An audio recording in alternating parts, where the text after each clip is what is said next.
작년에 우리나라에서 상영된 영화인데 예수는 역사다라는 그런 영화가 있었습니다.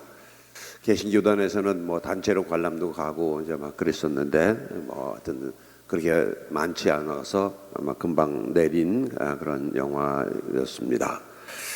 실존하는 그 인물의 그런 사례를 통해서 예수님이 실존했던 그런 그 인물이었다는 그런 거를 이게 그린 그런 영화입니다. 시카고 트리뷴지에 이제 이 법률 담당 기자였던 리 스트로벨이라는 이 기자가 어느 날 승진 파티에서 이제 딸을 데리고 갔는데 이 딸이 무슨 사탕을 먹다가 사례를 들려갖고 막 사색이 되면서 숨이 막혀갖고 막 사색이 되어서 막 당황해하고 있을 때에 어떤 흑인 간호사가 내가 간호사라고 그러면서 와가지고는 그 아이의 이제 뭐 두들겨 주고 해가지고 사탕을 꺼내고 아이의 목숨을 살리게 됩니다. 감사해하는 부모의 모습을 보면서 이 간호사는 그런 말을 하죠. 이게 참 우연이 아닌 것 같다. 본래는 내가 오늘 다른 데 가기로 되어 있었는데 이상하게 오늘 여기를 오고 싶더라. 아마 주님께서 나를 이쪽에 이렇게 보내셔가지고 이 아이를 만나게 하고 이 아이의 목숨을 건지게 해준 것 같다라고 하면서 세상은 참 이렇게 하느님이 나를 보내주신 것 같다라고 이제 그렇게 얘기를 합니다. 이 아버지는 그냥 뭐 놀란 거 그걸로 그냥 끝났는데 엄마는 그 말이 계속 머리에 남습니다.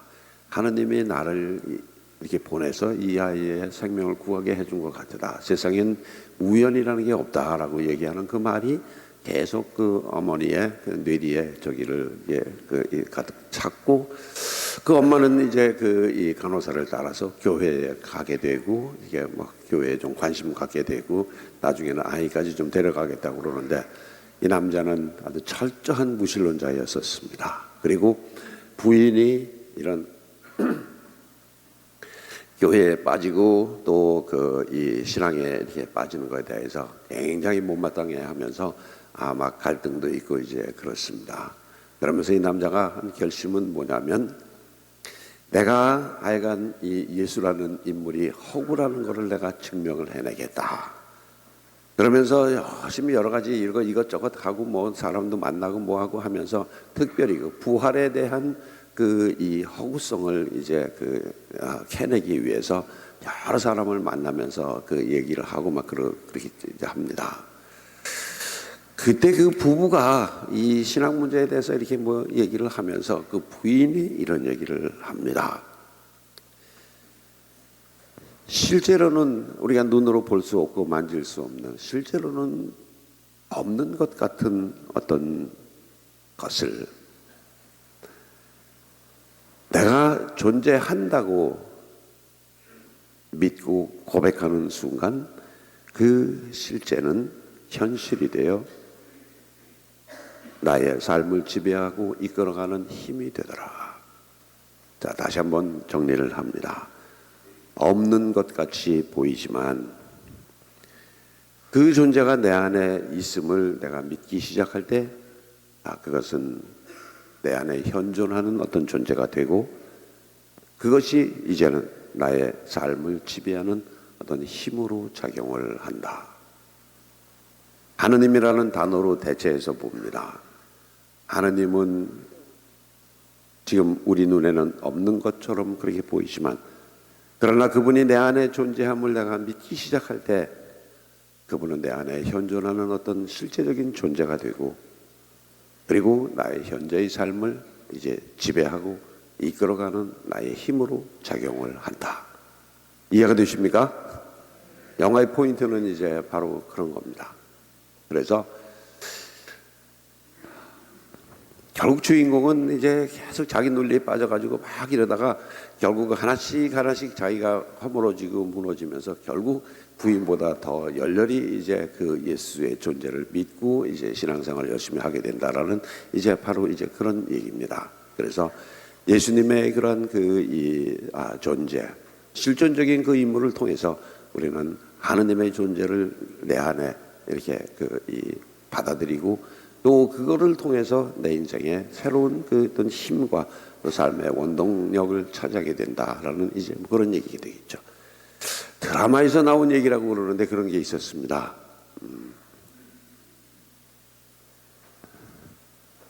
내 거인 듯 내 것 아닌 내 것 같은 너, 뭐 그런 거라죠. 그게 어떤 뭐 불란서 말로 뭐 유명한 아주 딱 단어 하나가 표현되는 게 있는 것 같은데, 자 다시요. 내 거인 듯 내 거 아닌 내 거 같은 너. 하나님의 그런 존재가 아닐까 한번 생각해봐도 좋을 것 같아요. 내 안에 정말 나와 늘 함께 있는 것 같은데 아닌 것 같기도 하고, 근데 내가 그 양반이 내 안에 이렇게 있고 나와 함께 있다고 믿고 그리고 생각하고 내 삶을 시작을 할 때 그분이 나를 지배하는 어떤 힘이 되고 내가 뭔가를 하는 어떤 그 생활의 원동력이 되는 바로 그런 분이 하나님이시고, 바로 또 그분이 예수님을 통해서 우리에게 당신의 실증적으로 우리에게 존재한다는 것을 알려주시는 게 바로 그 중에서도 대표적인 게 바로 부활이고 또 영원한 생명에 대한 그 희망이라고 얘기할 수가 있겠죠. 예수님의 부활을 불교에서 얘기하는 색, 즉 공이요 공즉생이라는 그 말씀에 대비해서 한번 이렇게 생각을 해보았습니다. 예수님께서 돌아가신 뒤에 무덤에 안치하고 제자들과 여인들이 무덤에 찾아갔더니 그분이 거기 없더라. 분명히 내가 여물하고 뭘 씌워서 무덤을 열고 간에 안치하고 돌을 덮고 돌아왔는데 그 자리에 갔더니 없더라. 색이라는 존재라는 걸 의미하고 공은 없다는 걸 얘기가 되겠죠. 그래서 색이었던 그 예수께서 공이 되어버렸다. 그러나 그분은 여인들과 엠마오로 가는 제자들, 그리고 문을 닫고 있던 그 제자들, 또 어떤 때는 500명 앞에 나타나셨다. 공이 되신 예수가 이제 색이 되어 다시 등장을 하셨다. 그리고 내가 세상 종말까지 너희와 함께 있겠다고 약속하신 대로 미사 중에 성체인 모습으로 우리에게 오시는 그분은 공이 된 존재 같지만 실은 색이 되어 우리에게 오시는 분이시다. 그리하여 부활하신 예수님께서는 시간과 공간의 제약을 받지 않는 공 같은 존재이면서 우리 눈에 인간의 모습으로 또는 성체의 그런 상징물 속에서 나타나시는 색 같은 존재이시다. 예수님, 부활하신 예수님은 색과 공을 이렇게 넘나드는 그러한 존재이시다라고 우리가 그 생각을 해도 될 것 같습니다. 어쩌면 부활이야말로 불교에서 얘기하는 색즉 공이여 공즉생이라는 그 이론에 가장 부합한 그런 내용이 아닐까 생각을 해봤습니다. 오늘 성경 말씀의 핵심적인 단어는 구원 생선을 잡수셨다라는 점하고 평화라는 단어일 것 같습니다. 구원 생선을 그들과 함께 잡수셨다 하는 그분은 진짜로 이제 생리작용까지도 같이 하는 그러한 존재로서 확실하게 부활하셨다라는 것을 제자들에게 심어주는 그런 결정적인 그런 그 단어가 되겠습니다. 그리고 평화라는 단어는 우리가 이렇게 보시면 될 것 같습니다. 그 예수님이 부활하신 다음에 이왕이면 좀 빌라도에게도 나타나고 헤로데 왕한테도 나타나고 당신을 못 박던 그 병사한테도 나타나고 이놈 네가 나 못 박았지? 너 한번 혼나봐라. 뭐 이래가면서 하다못해 한 방씩 꿀밤이라도 한 방씩 주고 내가 이런 존재야 하고 짠 하고 나타나셨으면 참 그 멋있을 것 같은데 예수님은 절대로 그러지 않으시고요. 오히려 몇몇 여인들이나 겁에 질린 제자들이나 뭐 이런 이 사람들에게 나타나시면서 맨날 평화가 너희와 함께 있기를 내가 바란다라고 그렇게 말씀을 하시는데 거기에 숨겨진 뜻이 무엇일까? 아마 나마저도 너희들처럼 나 때린 놈 가서 10배로 복수하고, 그리고 또 그 자손이 또 나 또 죽이고 뭐 이런 식으로 계속해서 복수를 한다 치면 그 복수의 그런 그 이 연결고리는 언제 가서 끊어지겠냐. 하지만 우리 요즘에 이런 생각 저도 가끔 해요. 이조 시대 때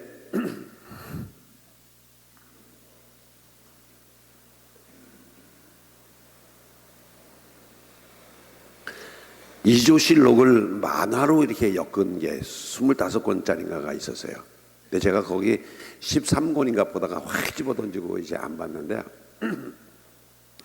이조실록 이성계의 그 태조 시대부터 시작해서 13권이 아마 한 정조나 그쯤 갔는데, 그때까지 처음부터 끝까지 계속 나오는 거는 이놈이 이쪽 편 사람들 잡아 죽이고, 또 시대가 바뀌면서 정권이 바뀌니까 또 이놈이 이놈 잡아 죽이고, 계속해서 사람 죽이는 거예요. 계속해서 당파 싸움하면서 계속 사람 죽이는 거예요.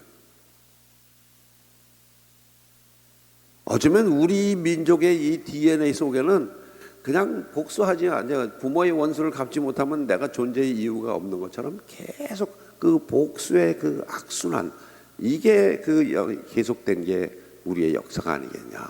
요즘 모두들 좀 그런 생각이 좀 나요. 그런 생각도 좀 드는데, 제발 이놈의 이 당파 싸움 하듯이 정치하는 사람들, 또는 복수의 어떤 거기에 이렇게 막 그냥 사로잡힌 그런 사람처럼 그런 정치는 제발 좀 없어졌으면 좋겠다 생각하면서, 예수님이 그거를 원하셨던 게 아니겠냐. 나를 그렇게 못 박아서 정말 피 한 방울 안 남게 다 나를 해서 죽인 너희들을 나는 용서하겠다. 그리고 지금부터 우리가 그거 복수를 통해서 어떤 이 사람 사는 사회, 인간다운 사회, 하늘이 원하는 그런 아름다운 세계를 만들 수는 없다라는 것을 예수님은 당신의 몸으로 보여주신 게 아니겠느냐. 복수를 하자고 들면 끊임없습니다. 나는 당연히 내가 당한 그 억울한 거를 그대로 되갚아 줬다고 생각하지만, 받는 사람은 그걸로 끝나는 게 아니라, 내가 저 사람한테 내가 5을 잘못했는데 저놈은 나한테 50을 이렇게 더 이렇게 얹어서 나에게 복수를 했다라고 생각하고, 나는 그만큼 또 45를 더 보태서 갚아야 된다라고 그렇게 생각하는 게 인간의 마음이에요. 그 고리를 끊자라는 게 예수님의 평화론이고 평화의 주장이 아니겠냐. 그래서 우리가 항상